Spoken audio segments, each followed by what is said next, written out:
Hello and welcome, I'm Kira Scribner, and today I'm going to be doing my 2022 anticipated releases. These are books that I think are pretty good, at books that I'm going to like. Some of them are sequels, some of them are by authors I trust, some of them just sound really, really good.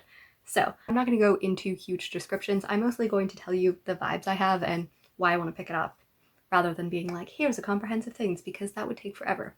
Our first book on the list is Where the Drowned Girls Go by Sheena Maguire. I really, really love her. This already released on January 4th. She is a legend. She has been releasing this, I guess, for 7 years now, since 2014, I think. And she releases the series, which kind of interweaves like this kind of Narnian Alice's in Wonderland world, where these people are going into worlds and they're discovering it through doors, and then she has a little school after they come out of doors. They're supposedly supposed to be readjusting to normal life, but really they're just waiting here hoping that a door will open again. And I really appreciate the logic and the beautiful and like the different kinds of world where they're like there's nonsense world and high logic worlds and like all of these things, and I really appreciate it. The first book is not where I recommend starting. My favorite is actually the fourth book. I've reread several of them many times, but the fourth book is also a prequel, so she kind of goes back and forth between one set at the school and one set as an origin story, and book 4 is an origin story for Lundy, who's a character we meet in the first book and whose story is spoiled by that. So I think that it is just as a valid place to start. This one is the 7th, and it is Where the Drowned Girls Go, and it is supposedly at a different school, but one that is much darker. Our second one here is Violetta by Isabel Allende. This is January 25th. I really like Elizabeth Allende so far. She is up here somewhere, but she is most well known for The House of Spirits, even though I haven't read it. She's a Chilean author who writes in Spanish and then translates, and this is an interesting book. It is an old woman who is around 100 years old, and she remembers the 20s, the Great Depression, the last Spanish flu, and now she's living in like 2020 experiencing the pandemic. I really like her writing. I like her generational thing. I like Elizabeth Allende is in her 70s or 80s right now. Her most famous book came out in I think in 80 or like late 70s. So she's been writing for a very long time. She's not 100, but she's getting up there in time. I always love generational stories or people looking back, and I think it's even cooler when the person who's writing it has actually lived through those experiences. Our next one is called Starchild, a biographical constellation of Octavia, Estelle, Butler by Ibi Zoboi, and this is also on January 25th. I really appreciate Ibi Zoboi as an author. What I've read by her has been super good, and Octavia E. Butler is an author that I always forget that I haven't read because I feel like I would love her work, and I know so much about her stories and I haven't read it, and this is kind of a middle grade kind of mythobiology where she's reimagining and telling the story of Octavia E. Butler, and I think it's going to be really great, and one of my goals is to read more Octavia Butler so that I can actually have read the author that I'm convinced I'm going to like. Our next book is a sequel to one of my favorite books in 2021. This is Pet, and I really, really love it. It's actually a prequel. It is set beforehand, so this is a very interesting world where we have this character who is just growing up and living in the world, and they've told them that monsters are no longer here, and it's a really interesting story. But going into better, this one is taking place during the rebellion, and she is a girl that is given this opportunity at a prestigious art school, and she's practicing. Meanwhile, there's protests and all of that going out on the outside, and I think she's trying to debate whether she herself wants to be a part of it or not, and I think that is really great. Also, the characters are bitter. The academy is called Eucalyptus. It's just like these interesting world building stuff, and I really enjoyed the world in here, and I'm very excited to get to know more about it in this one. Talking about authors and books that I really, really love, I'm really excited for All My Rage. This is by Saga. She is a brilliant author. I really, really love her Emperor in the Ashes. That story just blew me away. Like, I went in it with no expectations and just was blown away, and every book was just so good. And I loved her writing and her character development and her just like scope of character introspection. So this is very much changing from YA fantasy to adult contemporary historical fiction. I forget what it is. I think it's the 80s. And it is based kind of on her experience. She grew up in a motel that her family run. It's based in a desert in California where they're in a motel, and it's this family drama, and it has some addiction and just family stories, and I'm really, really interested. I think that she will handle it with such care and such good things, and I'm so excited. From the moment she announced it, I was so psyched. I was so psyched to hear what she was going to write. I was like waiting with like bated breath to see what she was going to release next, and then when she released this, I was like, oh, this is so perfect. So the next one is just pure vibes. It's called Gallant by V.E. Schwab. I have had a tumultuous relationship with V.E. Schwab. I have not always liked her work, and yet I keep on coming back because I like her nice like gothic aesthetic. It just works for me. even when it really shouldn't, and it often doesn't. I still like the vibes, you know? Talking about authors I really like the vibe of, we have Emily St. John Mandel. I really, really love her writing.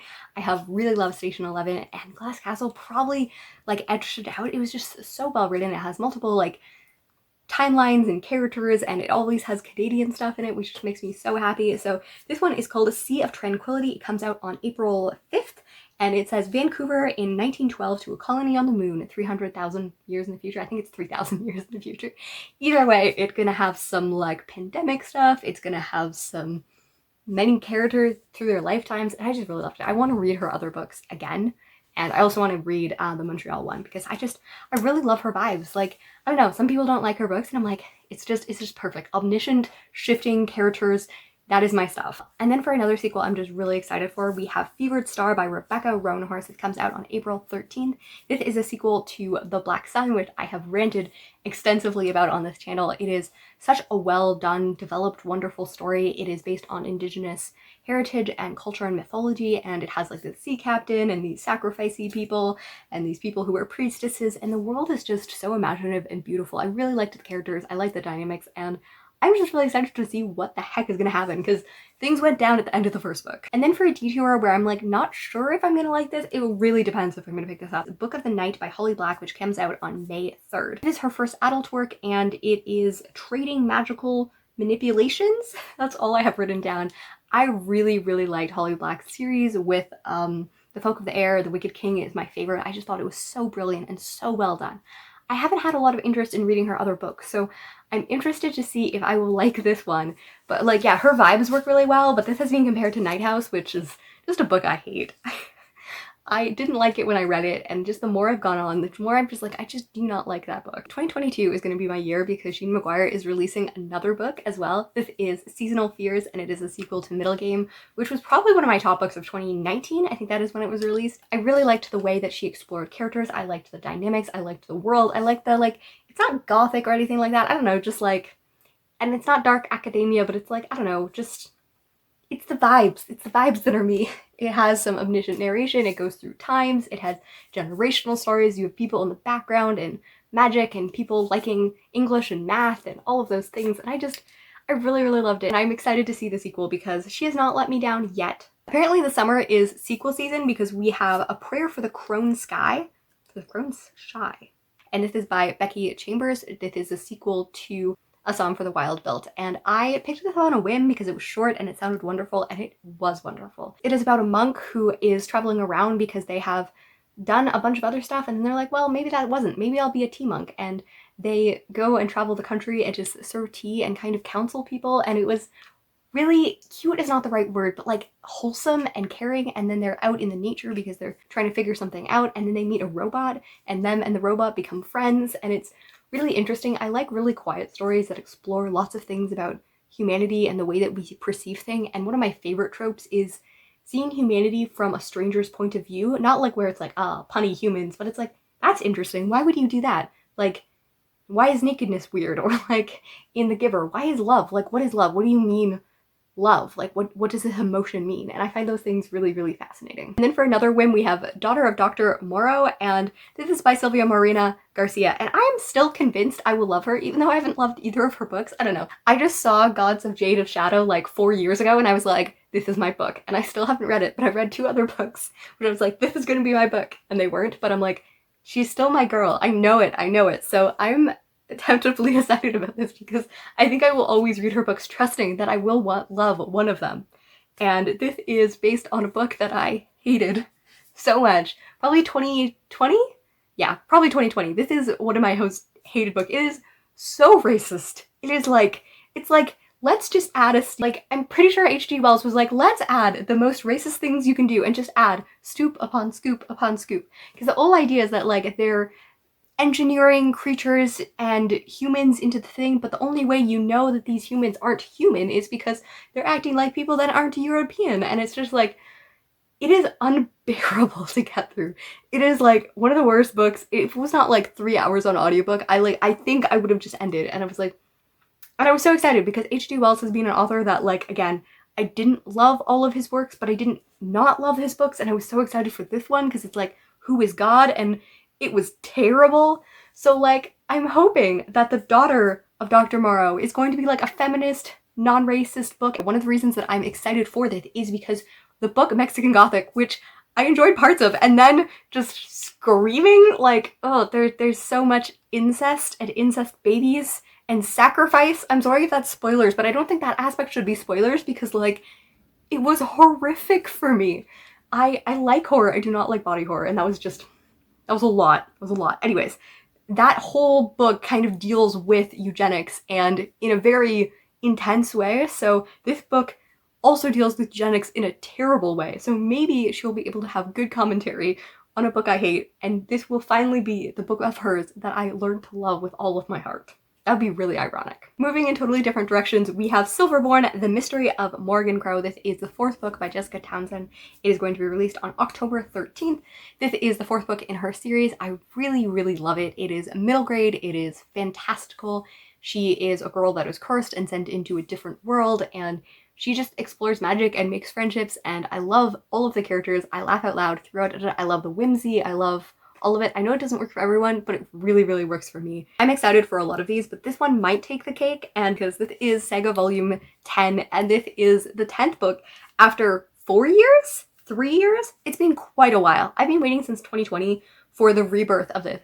This is a series that I absolutely love. I should probably reread it. It was so wonderful. I started it in 2017. It's what got me into comics, and then I read most of it in 2018, and then it went on hiatus, and I've been waiting ever since, and it ended on a cliffhanger that I tried not to think about for 3.5 years. So this one will hopefully come. I'm hoping like September, because that's kind of when it ended, so it would be a 4-year gap, and I am so excited. I love the integration of fantasy and science fiction. I think is really creative. It has a young girl who starts out with her birth and she narrates her parents' story, and you know, I love generational stories. I love an author who knows things and is like releasing information about the past from a future, and it just has all of the things that I wonderful. And Fiona Staples just draws miraculously, so I am so excited for this to be returning. It will not be delayed again, I believe. And for a sequel series, we have Foul Lady Fortune, and it is by Chloe Gunn. She is remarkable. The girl just turned 23. She's younger than me. She released 2 fantasy books already and has done a brilliant job. These Violent Delights is her first one. This is a sequel, Series S, that takes one of the minor characters and follows her in the 1930s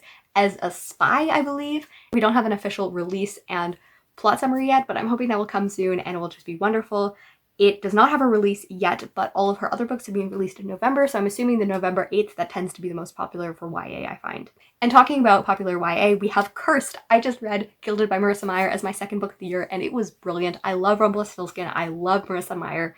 I should never doubt her that she is just going to blow me away. I'm always like, maybe I've grown out of her work. No, I don't think I'll ever grow out of her work. She writes so wonderful. I love that the main character has affectionate, but also is a boss, and she's not like told that she has to be either like, you know, this super suave, lying, mischievous girl, or she has to be like a really affectionate, kind person. She's allowed to be both. It takes the Rumpelstiltskin story and just integrates it and changes it in really cool ways when staying to a lot of the aspects, but like reinventing them really well. And I just really love it, and I love her as an author, and I'm really excited for this sequel. And of course we have another YA release because it's November 8th, and this is Bloodbarked by Tracy Dion, and this is a sequel to Legendborn. This is a black girl in a southern college that goes and meets an Arthurian society that hunts demons and has some racism in it, and she is dealing with the death of her mother, grief, and what it means as a woman to be living in here as a black woman with her ancestors and stuff like that. And I really, really enjoyed this book. I didn't love the end. I thought it was a little rushed, but I really enjoyed the ride in the world, and I'm really excited to go into this world and explore it more. So most of these others, we don't have release dates, but have been confirmed supposedly for 2022. I think one of these I might be missing them, but we have Chakrabarti, Untitled Book 1, and she's been telling us we're going to release this. This is the author of City of Bones and Kingdom of Copper and Empire of Gold, and a series I just really love, an author that I've enjoyed her work, and this is her first second series, and I'm excited. It's supposed to be Sinbad meets Ocean's 11, pirate pulled back into the game. Like, I'm down for that. I'm really, really down for that. So I'm really hoping this is coming in 2022. Then we have Tahira Mafi's return to fantasy with The Woven Kingdom. This is a long-forgotten queen here to save her people based on Persian mythology. And I'm really excited. She's never actually written like fantasy for YA. She's written it for middle grade, which are like her favorite books by me, which are my favorite books that she has written. That works a lot better. And I really, really loved Richwood. It is my favorite book that I think I've read by her, although I like her contemporaries as well. And then we have Arrow to the Moon by Emily X.R. Pan, Romeo and Juliet meets Chinese mythology. Well, it worked really great with These Violent Delights, and I really trust Emily Pan. I really enjoyed The Astonishing Color of After. It deals with mental health so well. I've been following her on Instagram being like, please write more. You're talking about writing dates, but where's the book? So I think this is like 6 years after, which we should not shame. Like, people need time to write and do, and I enjoy the fact that she's taken so long to write this book. And it is her first fantasy book. So I'm excited to see where that goes and where this comes in. I had such an emotional reaction. I think I originally was like thinking like a 2-star for that book. And then I think it moved up to a 3 or 4 when rating. And then like, I don't know, it's a book that I read 3 years ago that I think about all of the time. Like every day, like the way that it reframed and the way that it talked about mental illness. I need to reread it again. Another book that I'm super excited for is Electra by Jennifer Saint. This is Ariadne's author. This is her debut in last year, and it was really quiet and emotional and very well written retelling of mythology that I thought I didn't love, and then the ending came and I was like, oh my goodness, I loved this so much. So I'm excited to probably reread Ariadne and also read this. I love the fact that she's reframing these women who are either tragic or not given a lot of voice, and Electra is a character that it's going to be a heavy dose to do that, and I'm very excited to see what comes out of it. And then second last, we have What Souls Are Made Of by Tasha Suri. This is a Wuthering Heights reimagining, and Gatsby. I'm assuming there's also Gatsby. They're doing like this thing where they're retelling mythology and stories, classic books through the eyes of own voices things, and I think there's a Gatsby as one as well, which Gatsby Retelling by Anna Marie McLemore. That's just not on the right thing. Yes, I'm excited by her too. I was like really confused. I was like, which retelling? Okay, yeah, I'm really excited for both of these. I think I'm probably a little bit more excited for Anna Marie McLemore because I just read a Tasha Suri book and didn't like it, but I'm also reading Wuthering Heights and I'm not liking it. So maybe the two things that I'm not liking very much will come in together and become a book that I really love. But I haven't read anything. I have never read anything by Anna Marie McLemore, but I am assured I will love them because Kara loves them so much. So there's just a convince that like another author that I'm like, I will love them. Have I read them? But I will love them. And then last and certainly not least, we have A Minor Chorus by Billy Ray Belcourt.